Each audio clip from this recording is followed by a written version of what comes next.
এবারে মঞ্চে ডেকে নিচ্ছি পরবর্তী প্রতিযোগীকে, আতিকুর রহমান। নারায়ণগঞ্জের সন্তান আতিকুর রহমান আসছে মঞ্চে। পিএইচপি কোরআনের আলো, পিএইচপি কোরআনের আলো। আসসালামু আলাইকুম ওয়া রাহমাতুল্লাহি ওয়া বারাকাতুহু। ওয়ালাইকুম আসসালাম ওয়া রাহমাতুল্লাহি ওয়া বারাকাতুহু। আতিকুল ইসলাম, ভালো আছো তুমি? আলহামদুলিল্লাহ। ওস্তাদ জি, আপনি ভালো আছেন? জি ওস্তাদ জি, আমি ভালো আছি। তো আজকে একটু কোরআনুল কারীম থেকে তেলাওয়াত শুনবো মাহে রমাদানে, যেহেতু কোরআন নাজিলের মাস। কোনো অসুবিধা নাই তো? মাশাআল্লাহ। জি। আউযু বিল্লাহি মিনাশ শাইতানির রাজীম।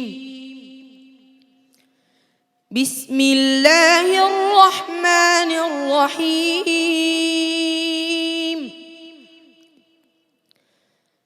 আলহামদুলিল্লাহিল্লাযী খালাকাস সামাওয়াতি ওয়াল আরদা ওয়া জাআলায যুলুমাতি ওয়ান নূর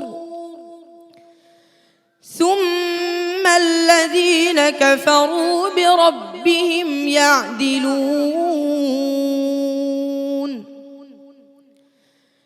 হুয়াল্লাযী খালাকাকুম মিন طين ثم قضى أجلا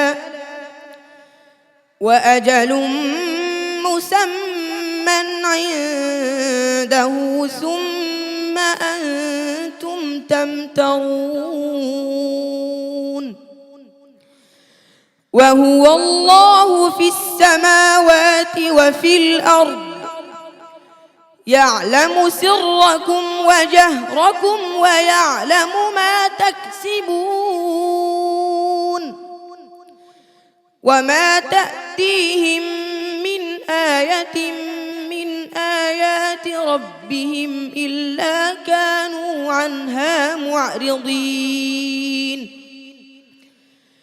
فقد كذبوا بالحق لما جاءهم فسوف يأتيهم أنباء ما كانوا به يستهزئون.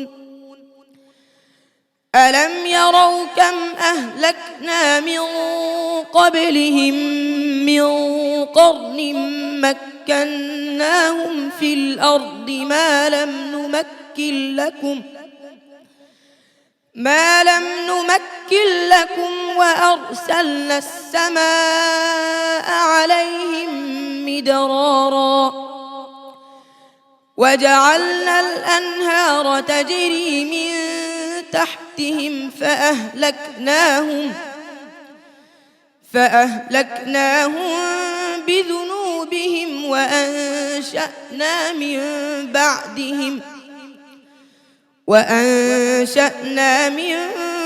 بعدهم قرنا آخرين. ولو نزلنا عليك كتابا في قرطاس فلمسوه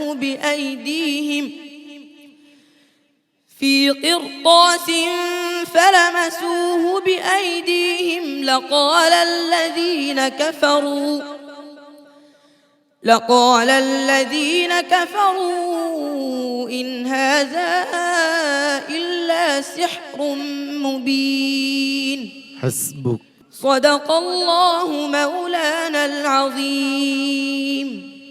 মাশাআল্লাহ, মাশাআল্লাহ। প্রিয় দর্শক, আতিকুর রহমানের আজকের পারফরমেন্স সম্পর্কে সম্মানিত বিচারকদের মন্তব্য নিয়ে আসি। শুরুতেই হাফেজ মাওলানা আবু ইউসুফ। ধন্যবাদ। অডিশন রাউন্ডে আমি তার তেলাওয়াত শুনেছিলাম, কিন্তু তার থেকে আজকে আমার মনে হচ্ছে যে এটা তার গলার প্রবলেম। গলাকে খুব সাবধানে সতর্কতার সাথে তোমাদের চলতে হবে কিন্তু এখন, আর গলাটাকে খুব সাবধানে রাখতে হবে। হাফেজ কারি ফখরুল হুদা। মাশাআল্লাহ, আতিকুর রহমান সুন্দর তিলাওয়াত করেছো। তো এক জায়গায় তোমার রা মুশাদ্দাদ তাকরার হয়ে গেছে, ইয়ালামু সিররাকুম হয়ে গেছে। আর দোহরানোর ব্যাপারটা ওয়াক ইত্তরারি হয়, দোহরানোর মধ্যে ইত্তরার নাই। এই যে তুমি মালাম নুমাক্কিল্লাকুম, এখানে যে জায়গা থেকে দোহরাইছো এর আরও এক শব্দ আগের থেকে দোহরানো উচিত ছিল তোমার। ঠিক এইভাবে ফি কিরতাসিন থেকে দোহরানো হয় না। চেষ্টা করো আগামীতে আরও ভালো করার। জাযাকাল্লাহু খায়রা। মাওলানা আজিজুর রহমান। মাশাআল্লাহ, সে চেষ্টা করছে ভালো করে পড়তে, কিন্তু গলার কারণে পারে নাই। কিন্তু ইনশাআল্লাহ আগামীতে অনেক সুন্দর হয়ে যাবে ইনশাআল্লাহ, আশা করি। আতিকুর রহমান, অনেক অনেক ধন্যবাদ তোমাকে। আসসালামু আলাইকুম ওয়া রাহমাতুল্লাহি ওয়া বারাকাতুহু। কোরআনের আলো